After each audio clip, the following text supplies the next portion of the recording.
hour. It's Easter weekend, so we're trying to avoid the crowds. We thought we'd go to one of our quiet places, but it's not a very big tide today, so we can't scramble to it, and I didn't bring an abseil rope, which is daft. I've had about 5 ropes in the van all week.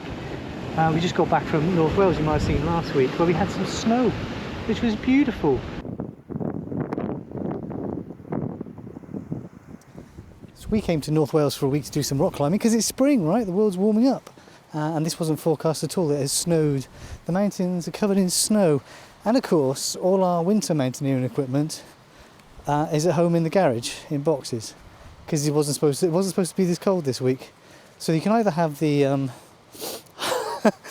glass half empty approach of like, no, it's finally snowing in North Wales, because it's kind of a rare event being up here. It comes and goes so quickly.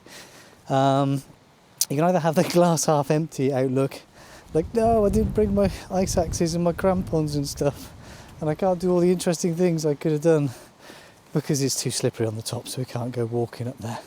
Or you can have the glass half full thing of, oh wow, this is beautiful. I'm doing that one at the moment. I'm really enjoying it. How pretty this is. Amazing, isn't it?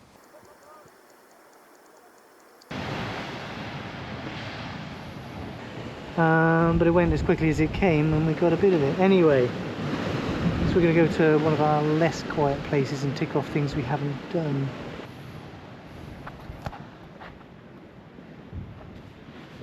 This, climbing in a t-shirt. What's that about? Nice. This is supposed to be a bit of a scramble, this first bit, so we'll see. I think the grass has grown over the winter again. Oh, gross. Minging. Oh, bloody hell. I think I remember why we haven't climbed this route before. Oh, fucking hell. Oh, this sucks.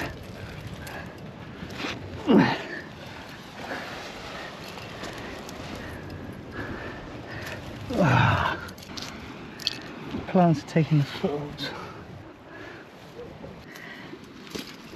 This sucks.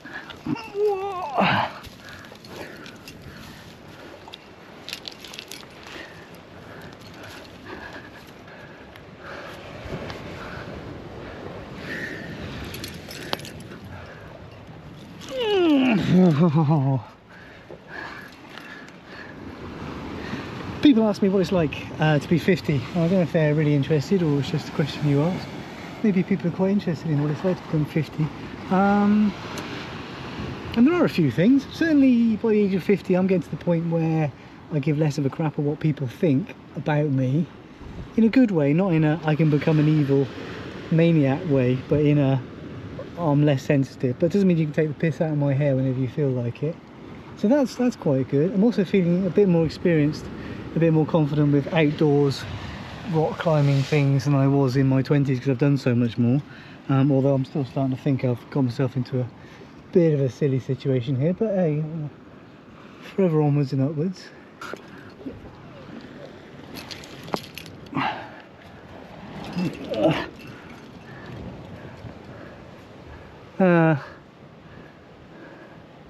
And there's a ledge there.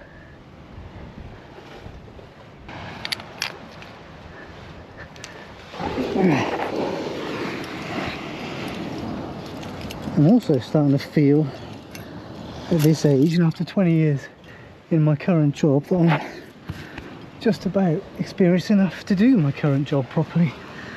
Oh, I wish I'd undone. Oh, so I haven't used any chalk yet. I can't be that nervous. I haven't undone my chalk bag.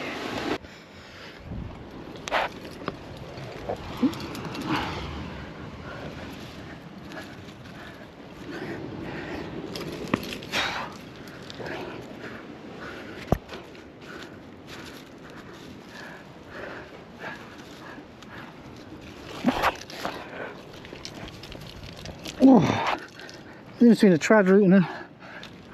That is actually surprisingly fun. I enjoyed that.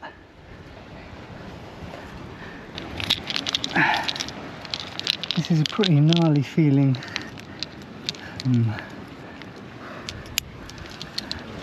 hard severe, which is probably why I'm talking to you, right? So what?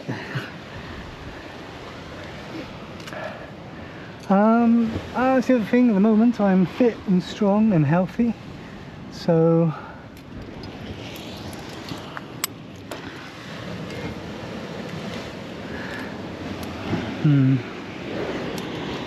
and certainly not feeling my age. Managing weight is a bit of a challenge, but so I have to really pay attention to. Oh, that feels good. So I really have to pay attention to my weight and what I eat, which is definitely a thing of getting older, right? But otherwise, everything seems to be working pretty well.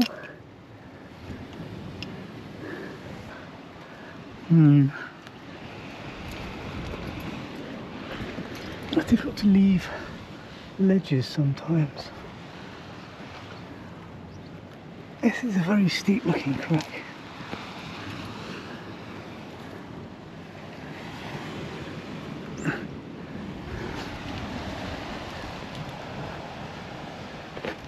Ooh. I don't fancy that much.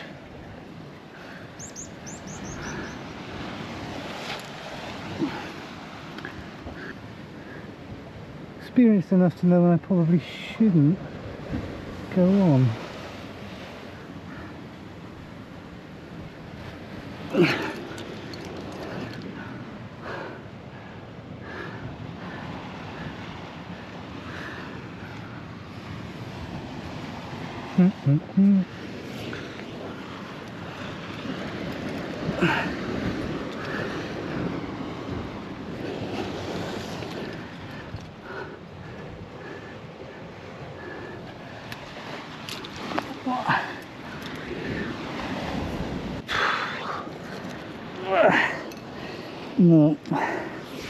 No, I'm gonna bail on that and take the bolted line. Luckily I got a bolted route that I can traverse to and get onto, although I could have down climbed and lowered off the ledge, but that's a steep sustained crack starting off with a layback, very few edges for your feet. The rock has been friable, it's been breaking away as I go up. That's not hard severe. Hard severe is a walk in the park. So I tend to grade by the amount of swearing that I do, and I was doing some swearing, so I reckon that feels more like an E number. Right, anyway. Here, I climbed to the top on the sport route. Right, so let me try this bit on top rope so I've got no fears, no worries, and see how I get on, see if it really is hard or whether it was just my head.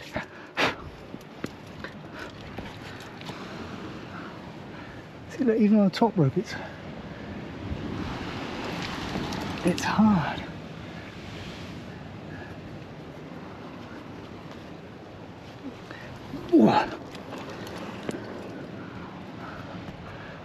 I don't top rope hard severes.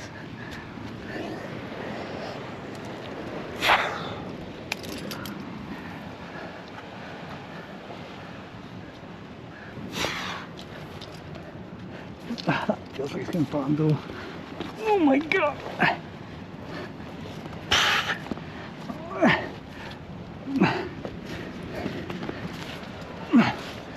Okay, as long as you don't stop to put any gear in, and that's a hold there.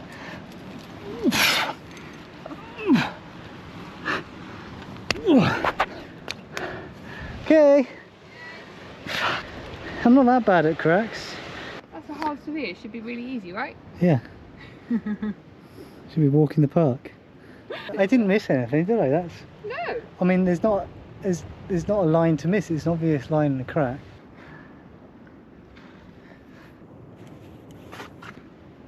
It's a tough start for a French 5+. That's really hard. Okay, no way. I guess you also learn that plans don't always go to plan. You learn that sometimes you're on a path that you need to get off. You got plenty of grass up there to clean your shoes on. What? You got plenty of grass up there to clean your shoes on.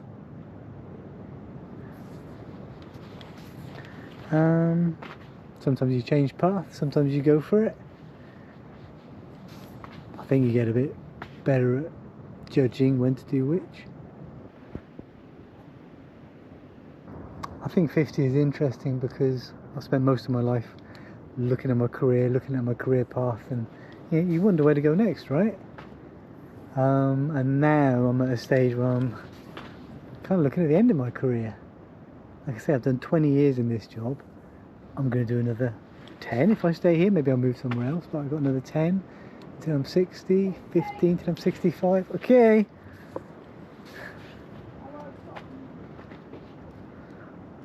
Getting stones. So there's a change in thinking there.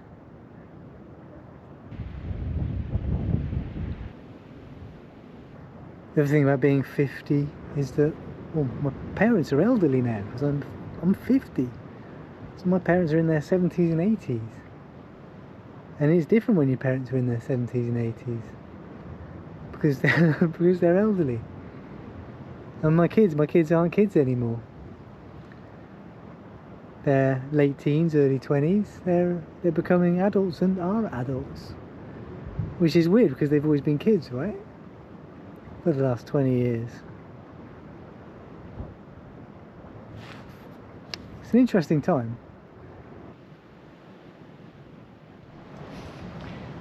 These routes have the potential to put you right off climbing, make you not want to do it again.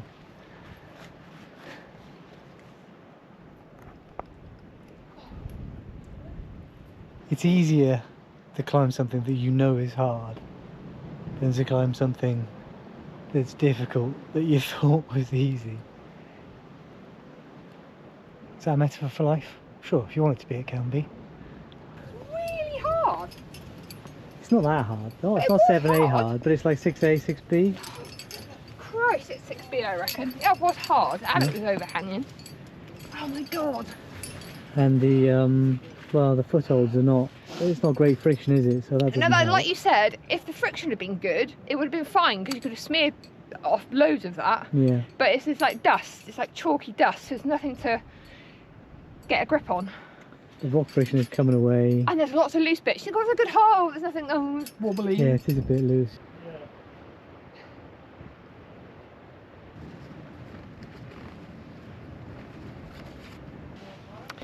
It has taken a number of years to get back to this level because we used to climb before we had kids, and then we had kids for 20 years. Started getting back into climbing because we were taking the kids walking, and the kids enjoyed a bit of climbing as well. They've gone off it now, so we've been climbing regularly for probably 8 or 9 years again, actually. So that experience, being older, that experience is kind of hard won and takes time, and I appreciate it. So I guess being 50, having the experience, it's quite nice, and there's not a shortcut way of getting it, really. Just being 50 feels pretty good, actually, as long as I think as long as you're fit, lean, healthy, active, or at least doing the things that you like to do, like I am, and still able to do them.